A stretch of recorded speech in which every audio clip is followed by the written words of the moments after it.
Welcome back to Letters of Intent, the podcast for deal makers and risk takers who understand that the devil's in the details, and we're here to be your holy water. I'm Pankaj Raval, founder of Carbon Law Group, and I'm joined by my co-host, Sal Chaudhry, corporate attorney here at Carbon Law Group. Today on our show, we have a returning guest, Robbie Pinamineni, real estate lawyer and commercial lease expert, as used in the most colloquial sense, because you got to be careful about what you say when it comes to the law. But Robbie has a lot of experience in commercial leasings and real estate in general that we're going to learn about today. And we're going to do a deep dive into commercial leasing, the ins and outs, the issues that come up oftentimes, and how you can actually prepare yourself better when you're negotiating a lease or thinking about entering a commercial lease or before you sign a lease, because there's a lot of issues to address. These are very long documents usually, and a lot of areas that you can negotiate to protect yourself going forward. Robbie, welcome to the podcast again. Thank you. Thanks for having me, Sahil, Pankaj. Always excited to be here with Carbon Law Group. We've known each other a long time, and you have a lot of experience in kind of the world of real estate, also commercial leasing. I know you've done some major deals for very large companies. Could you share a little bit about your background in commercial leasing, just so the audience gets a little better understanding of what you've done? Yeah, so I've been practicing law for 16 years now. I started my career in the large law firms in Chicago and New York. And so had the opportunity to work for a lot of large commercial clients, doing specifically real estate and leasing work. Some of these notable clients that I work with are, LinkedIn, Salesforce, Facebook, who have large real estate portfolios. People often think of them as just tech companies, but these tech companies are large real estate conglomerates in terms of the property that they own and the leases that they're part of. So I've had that opportunity to work on a lot of those complex leases. And then I've also done a lot of just your sort of main street retail. And I think there's a lot of similarities there in terms of that kind of work as well. Before we dive into the tactical stuff, I'm curious, what's kind of the most counterintuitive thing you learn about commercial leasing that most business owners get wrong? Or is there something out there that, you feel like, hey, as a lawyer, this seems normal and reasonable to consider, but a lot of business owners don't realize it's important to keep in mind? Yeah. So I think in terms of if we're talking kind of about Main Street, sort of tenants, right? I think, we're all used to signing residential or apartment leases like in college, right? And there's really no negotiation there. It's sort of a take it or leave it scenario. And we're all used to just sort of signing it. But in the commercial leasing context, that's not the case. So I think we see a lot of new tenants, let's say, for example, that want to do a retail store somewhere, and they often feel like they don't have the negotiating power, they don't have the leverage. And I think that's incorrect, right? So I think there's an opportunity always to get some favorable terms and to, protect yourself when you're entering into these long-term agreements. So I think that would be the first kind of flag I see of people that are kind of making that switch into a commercial leasing context. I've done a fair amount of leasing too, and I agree. Sometimes people feel like, oh, what rights do they have to argue against these big landlords? But you always have a right. I think it's kind of a mindset shift that they have to have, that you should advocate for what you want. And that's where a lawyer can come in, because, we can advocate for you, I think, very well, because that's what we're used to doing. But you're right. I think people don't realize that, yeah, most things are negotiable. Yeah. But you got to ask. And I think people often, rightfully so, they focus on, well, what's my monthly payment and how long is the lease? And then they think we're done. Right. And then there's so much other stuff in there that can impact you financially and economically that people don't pay attention to, because it's not the monthly payment amount and it's not the term. And so I think the opportunity to kind of review everything with a fine-tooth comb and understanding the economic impact is what's really essential, because it's the devil's in the details, right? And so it's the stuff that you don't really pay attention to, or that you gloss over, that always ends up coming back to, sometimes haunt you. That's really interesting that there are these contractual terms that someone who isn't familiar with the law might miss. Have you seen any dramatic shifts in terms of the regulatory landscape or the market landscape over the years that you've been practicing in this industry? Yeah, I mean, that's a great question, Sahil. So, I think, post-COVID, I think we've seen it, and we've seen it here in Los Angeles, right? Commercial tenants, a lot of them disappeared, right? You drive down Wilshire, you drive down Melrose, a lot of these iconic establishments that we used to see are gone, right? And so I think we're starting to see a slow recovery here, but I think commercial landlords, particularly in these larger markets, are open to kind of having a deal and getting tenants back in there. And so I think there is an opportunity from a tenant perspective to have a little bit more leverage now in getting into these leases, because I think a lot of these landlords are still feeling the effects and recovery from the COVID days. I just had a follow up on that, which is that such an interesting point that I hadn't thought of, that other markets are affecting the real estate market, like consumer goods. And for example, effects of work from home from COVID are impacting industries. And then those industries are in turn affecting real estate. So, are there certain industries right now that you're noticing are particularly hot in terms of needing commercial space? And on the flip side, are there any industries that you're seeing have kind of like maybe they needed commercial space before, but now they just don't need it? Yeah, no, that's a great question. So I think, we're seeing data centers, right? I think with Right. AI, there's a lot of AI data center development. There's a lot of talk. Punkage and I, we're from Arizona. We were actually just chatting the other day. We have a colleague and a friend that is part of a large $1 billion development out in Pinal County, developing a lot of these AI data centers. So I think we're seeing a lot of growth there. And these are complex developments, right? You need cooling, you need power, you need water. And so there's like a lot of special requirements to run these data centers. So I think we're seeing a lot of investment along those lines. I also had the opportunity to go to the Milken conference here in LA several months ago and met a lot of investors from the UAE, from Dubai, a lot of funds that are focused on deploying capital into data centers, particularly on the real estate side. So I think we're seeing some growth there. On the flip side of an industry that's kind of in a tough spot right now and maybe is divesting a little bit is cannabis. I think we've seen a Interesting. boom. Similarly, cannabis, if you look at a cannabis cultivation, you also need cooling and power and water, right? So I think there will be an opportunity to transition some of these assets into data center assets, but setting that aside, I think we're seeing, that industry is having a contraction both from a retail and a manufacturing and a cultivation perspective. And these are large capital projects with large swaths of real estate. So I think we're seeing a significant contraction in that space as well. So, Robbie, you're talking about just the change in use and getting into some of those details in the commercial lease. One issue that I think some clients have run into recently is the importance of confirming that you can in fact change use. If the property's zoned a certain way, and if you need to get a change in use, if you need to get some variance in zoning, what are issues you've seen around that, and how do people navigate those issues when it comes to starting out with thinking about a commercial lease and whether it's going to even fit the use for their business?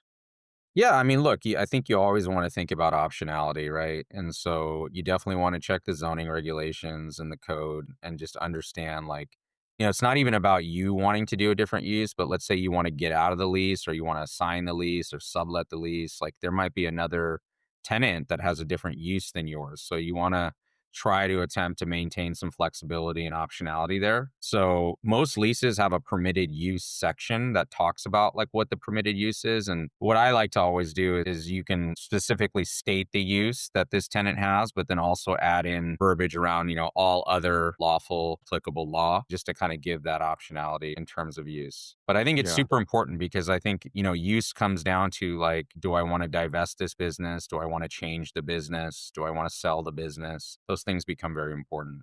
You made a good point. You talk a lot about like optionality Mhm. and I guess giving people, flexibility, right? In terms of what they can do with the lease. And that's so important. How do you approach this idea of like flexibility and optionality when you're first discussing, an LOI with a client?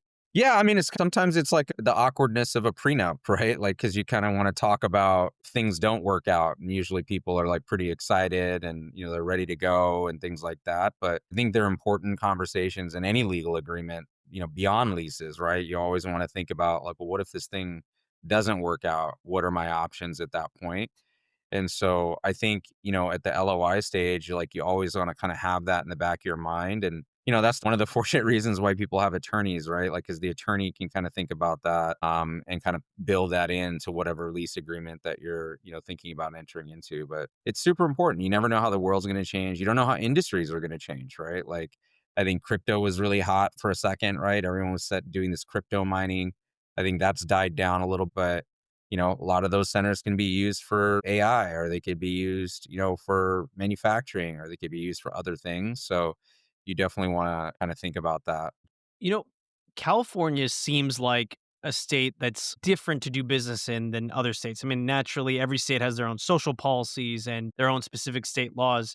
If you could only give a business owner one piece of advice before they sign their first California commercial lease, what would that advice be? Hire a lawyer, to be honest. I know it sounds a little trite and a little self-serving, but these things, I've seen it just too many times where you're going to miss some nuance and it's going to come back to haunt you. I think that's one piece of advice I'd give. And I'll add another one. I think, when we talk about LOIs, like people assume because most LOIs are non-binding that it's like not a big deal and we can kind of treat it casually and not really pay attention to it. But it creates a lot of problems later because often the other side has multiple lawyers working on it. We're often working on it, obviously. And then if things change along the way and you don't have that holy grail of what was kind of agreed upon in the beginning, then it just adds time and it protracts the process and ultimately adds costs, unnecessary costs. So I think taking that LOI very seriously, particularly in California, where there are a lot of regulations more than other states. And, I think you'll want to be mindful of that. Can you elaborate a little bit on what is an LOI? I mean, it's kind of the namesake of this podcast, letters of intent, but I would love to hear what that means in a real estate context. It's a letter of intent, as you noted, or a term sheet, right? And it's really just a summary in the beginning, because often commercial lease documents, they could be like 100-page plus documents, right, with exhibits.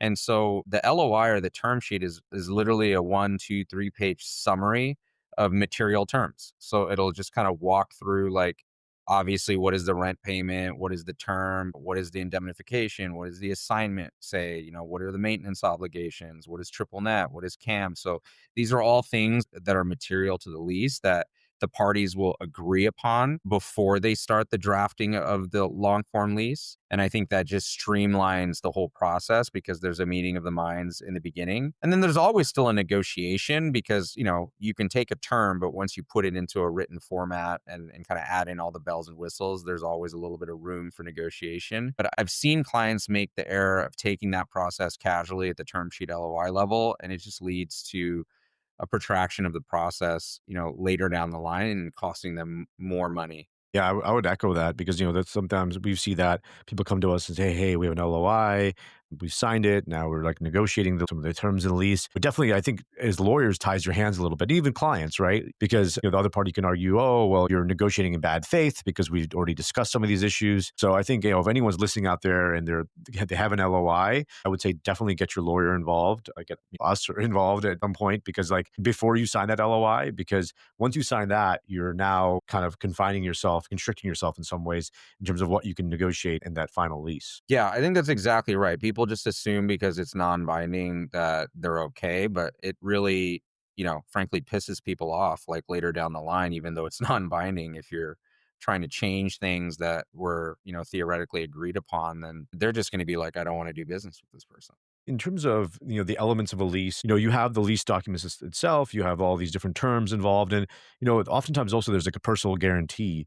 Explain to us, like, how do you negotiate a personal guarantee? Is there a way to negotiate one, where you don't have a personal guarantee? How do you advise clients when they're faced with a personal guarantee requirement? Yeah, and in most commercial leases, they're gonna more likely than not ask for a personal guarantee unless it's a very well established and well capitalized business that has significant assets and a significant balance sheet to backstop any defaults in the lease. Unless you have something like that, they're almost always going to ask for a personal guarantee. And just to kind of explain it to the peanut gallery out there, when your tenant is a corporate entity, whether it's an LLC or a corporation, technically, if there's a default, like they go after the assets of that corporation or that entity or that LLC. And what a personal guarantee is, it says that, if that entity is not able to satisfy its obligations, then they're personally going to go after someone else to guarantee the obligations of the tenant, right? So that could be significant liability, for someone. Let's say you want to open up a significant, let's just make it up, like a pickleball franchise or something like that. And you're a new company and you sign a franchise agreement and your rent's 50 grand a month and then business is not good, the tenant defaults, then, they're going to come after you and your personal assets. So that can sometimes be scary and daunting. So it's definitely, in a lot of instances, not something you can avoid, but it's something we'll want to look at and negotiate. Some of the things that we'll want to negotiate with respect to a personal guarantee are just, how long is it in effect? Is it into perpetuity? Is it for a few years? Is it for 5 years? Is there an obligation for the landlord to, go after the tenant first before coming to the guarantor? Or can they go directly to the guarantor? There's going to be a lot of different considerations like that. Is there a notice period? Is there an opportunity to cure? These are all things that we would want to look at to kind of limit the scope and breadth of the personal guarantee. And it's going to become pretty important because I think that's when people often forget. They think, oh, this is a company or it's a corporation and this is okay. But, that's not the case if you're saying they can personally come after your assets. So we want to get tactical now. I mean, you've been across the table from every type of landlord and tenant, and there's, in one sense, what we do, there's an academic element of uh, intellectually solving a problem, looking at a document and coming up with the ideal outcome. But you're dealing with real human beings and very different personality types, egos. If you're sitting across from a landlord who says, "This is our standard lease, take it or leave it," what's your next move? I mean, look, that's obviously like a red flag, right? Because you want to be doing business with someone that is collaborative and that is not going to just draw lines in the sand. It doesn't mean you're always going to get what you want, but I think that's a flag, right? Because ultimately later down the line, if you want to sell the business or you want to do something else or you want to change the use, this is the person that you're going to be, ultimately dealing with. So I think that's definitely a red flag. I also think it could be a negotiation tactic. A lot of people sometimes say that, but they'll still negotiate with you and allow you to kind of contribute to the lease in a way that helps you. So I think you'll want to be cautious, you'll want to tread lightly and navigate. Yeah. What's really good about kind of the three of us, and I'd like to say, is that, we're investors, we're also business people. We've also been part of other operations like outside of just the legal context. And I think when your attorney like really understands your business beyond the four corners of the document, that helps, right? Because a lot of times if I'm negotiating a lease for someone in a particular industry, and if the landlord says take it or leave it, then I might know like, oh, that's market or that's not market, or that's traditionally what's done or it's not done. And a lawyer who's just focused on the legal, that doesn't get the operations or doesn't understand what the market comp is, could be at a disadvantage by not being able to kind of understand what those nuances are. So That's a very good point, Robbie. I feel like you can be like, well, I've said that before. yeah, You can be like, I was in that position and I've used that negotiation tactic. Like, it might be BS. And you can confidently say that because you've been in every seat. You've been the business person, you've been the attorney, you know the law, you know the business. I feel like when you have some entrepreneurial experience, which I agree, yeah, luckily the three of us do, you kind of know how money and risk flow and also what the games are that people play to try to get a deal done on their terms. So I agree with you. I think that's great that you have that real world experience yeah. to advise your client. And it's not just academic. Exactly. And like, look, to the Yeah. extent there's attorneys listening, I know we have a lot of attorneys that also listen to our content. If you don't have that operational experience, like get to know the brokers, get to know the real estate agents, get to know the different parties that are involved, talk to them, learn from them, take them out to lunch. Like that's how you can sort of pick up those skills in terms of what's market and what's not.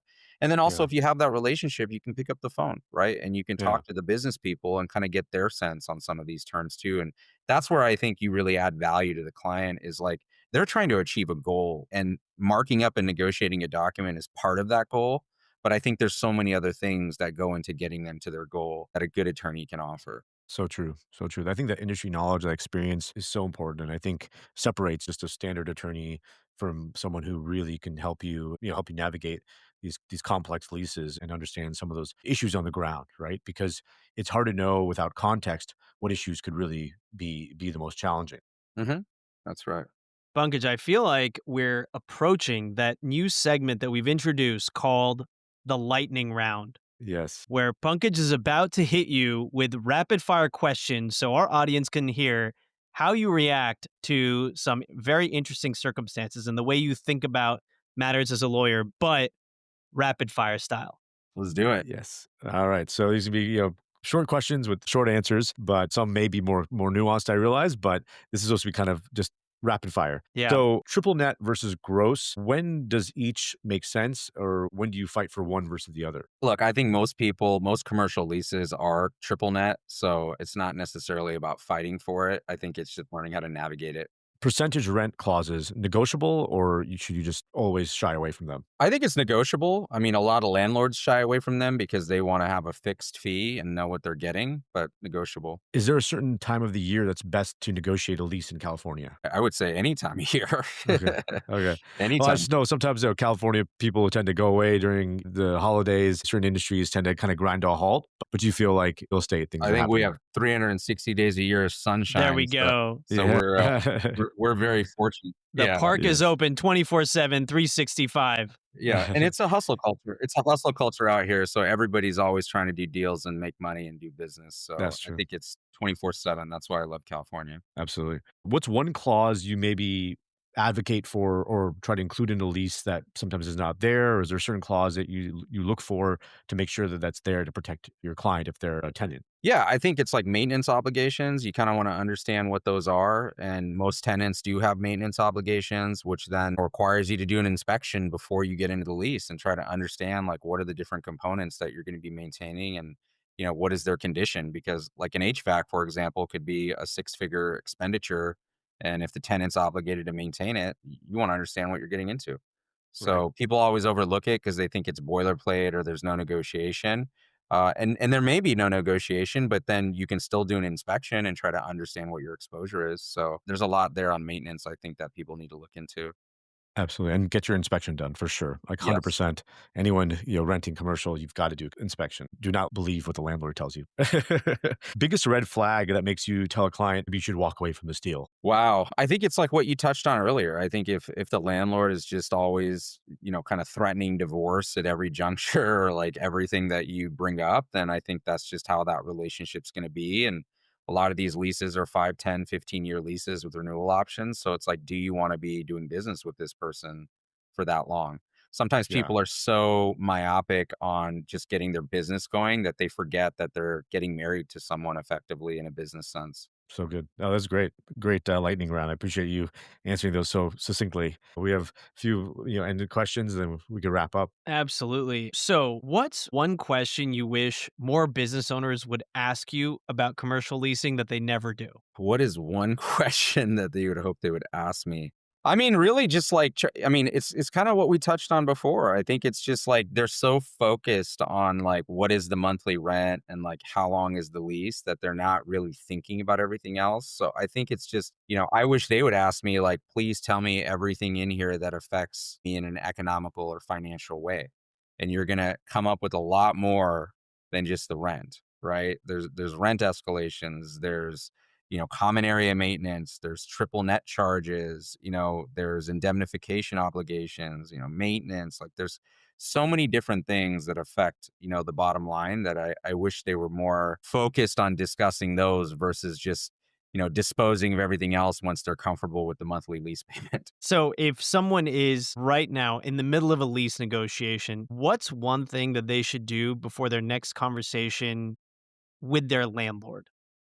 I would contact Carbon Law Group right away. Yeah. And Absolutely. There we and, go. That's the perfect way. Yeah.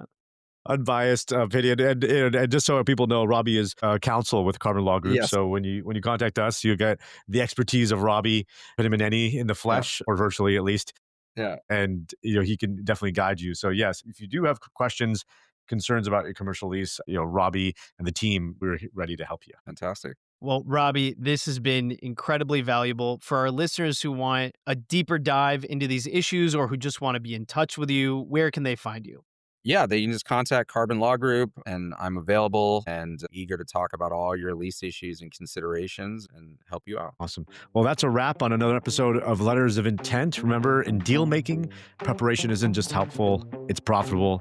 For show notes, including Robbie's recommended lease clauses, a checklist of maybe things to go through, we'll include those in the show notes as part of the podcast. Please click on those, like, share, follow for more of this kind of content. We always love to hear back from you. So please send us your messages, post comments on the videos. If you want to know more, we're here to help. We really wanted this to be a zero cost resource for all of you looking to start a business. We believe in entrepreneurs. We believe in entrepreneurship. And we're here to really support all of you.